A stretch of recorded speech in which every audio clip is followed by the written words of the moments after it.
Welcome back. The case of Rodney Reed has drawn a national outcry demanding a reprieve from the death chamber and review of the facts. Friday afternoon, a state appeals court provided at least temporary relief, granting Reed a stay of execution. Reed was convicted of the 1996 rape and murder of Stacy Stites near Bastrop. In the 23 years since, evidence has emerged casting significant doubt on the certainty of Reed's guilt, including an alleged jailhouse confession by the victim's fiancé, forensic analysis dramatically altering time of death, and a murder weapon that was never tested for traces of DNA.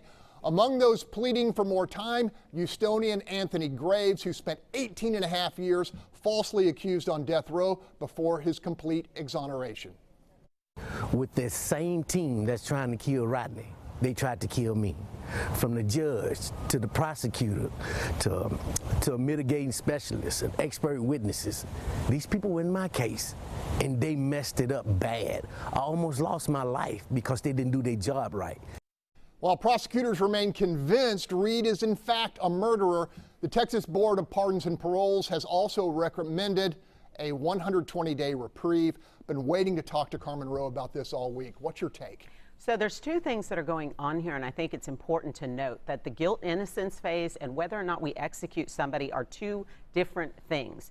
And this case is significant, and the reason there's so much outcry is because there's DNA evidence out there that was not tested, exactly like Michael Morton, who is now free and walking around, the same as Anthony Graves. We got both of those cases wrong in high-profile cases, and Rodney Reed may be no different. But the truth is that we cannot execute people in Texas when there is a doubt, and there certainly is. The highest criminal court here in Texas, very conservative, said that actual innocence, false evidence, and Brady, or the prosecutor turning over evidence, are three issues that need to be litigated in the trial court, and that there's evidence out there that's compelling enough that we need to know the answers to questions that we don't know prior to execution. That's huge. And does it happen? Almost never. There's 3 cases where anyone has ever gotten within 4 days of execution, and we pull them back and go into the trial court for more discovery and more trial proceedings. That's an unbelievable result, and it's scary to think we were that close to his execution.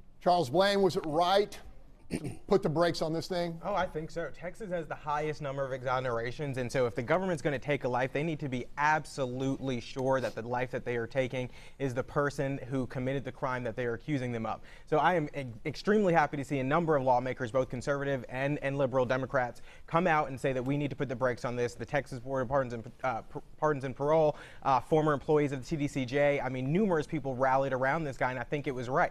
No one's arguing that he is innocent of all the crimes he is accused of and has been convicted of, but they are saying that there could be issues here and we need to put a hold on this and revisit the case, and I think they did the right thing. It wasn't me. Absolutely not. I had nothing to do with it. Rodney Reed maintaining his innocence from behind bars in Livingston. His November 20th execution date has been canceled. We continue now with our discussion of the 51-year-old death row inmate and the evidence his supporters say should win him a new trial and potentially freedom. Tamara Bell, what do you think? I'm very glad, and I applaud Kim Kardashian for the effort that she put forth. This is the second person who she has intervened on, and to get this kind of change. I know a lot of lawyers, and this just doesn't happen. This is a conservative state with a conservative judicial process, and that they were able to halt this man's execution until they can review and be very, very certain that he is the one. Even one of the victim's relatives said he deserves to have a new trial with the evidence that they have discovered that did not come forth in his initial trial. So I am very pleased to see that this is happening, because you don't want to kill anybody. You know, I'm not one of those people who can absolutely say I'm against the death penalty. I had somebody murdered in my family. I'm sorry, you know, that's just me. But to have somebody to get an opportunity for a second chance, this lady had how many more days before execution? What? Wednesday. Yeah. Right. That's a miracle.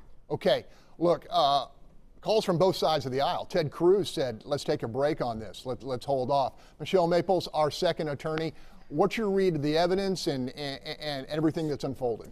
So what is amazing that this is the 9th attempt to get this writ to the Court of Criminal Appeals, which is the highest court in Texas for criminal issues, and it was remanded finally on the 9th try. They remanded it down to the trial court. So what was so interesting to me was, and the Innocence Project, a great Kim Kardashian, but the Innocent Project deserves all of the credit on this. What was interesting is all of these new witness testimonies coming out, who, why they stayed silent during the trial, God only knows, but thank God they had a change of heart. We now have an individual who was selling them life insurance who stated that the fiance of the victim stated, if you ever have an affair on me, I'll kill you, so thank God I'm getting life insurance, or something like that. There was also, at the funeral, one of his colleagues came forward, and he was a deputy at the Bastrop County Sheriff's Office.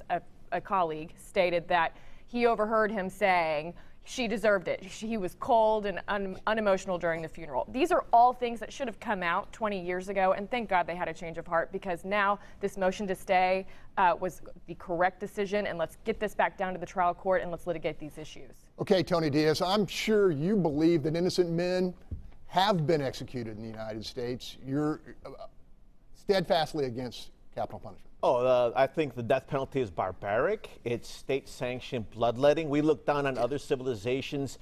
Evidently, the Aztecs used to put people on an altar and kill them.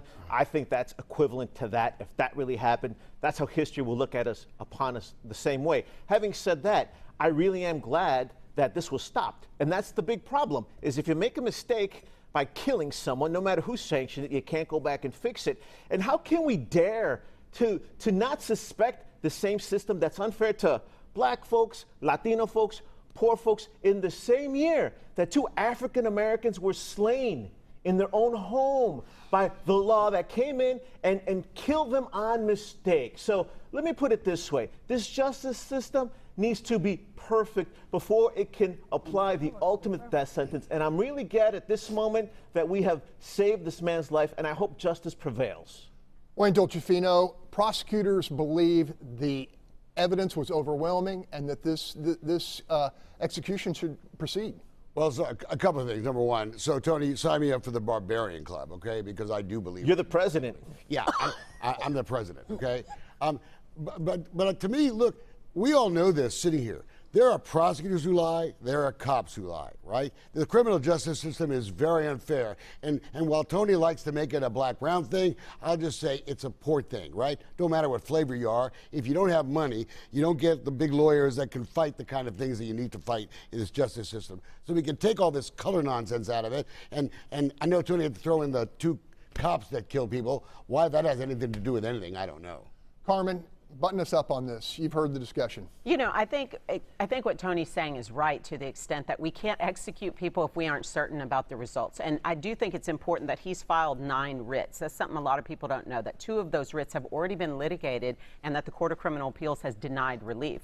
And so there is some conversation out there, and reasonable minds do disagree about whether or not he's actually innocent. But everyone agrees that we need to be certain before we execute. And that's why his guilt, innocence, and his eligibility for the death penalty are 2 different things. And again, the most important thing here is that certainty of convictions and finality is the best argument the state has for not testing DNA, for not looking into these witness statements, et cetera. And that just cannot carry the day when we're executing people in Texas. I'd like to correct Wayne, too. I did mention poor folks, and I didn't say it was just about color, but that's who gets hurt the most. We're going to leave it right there.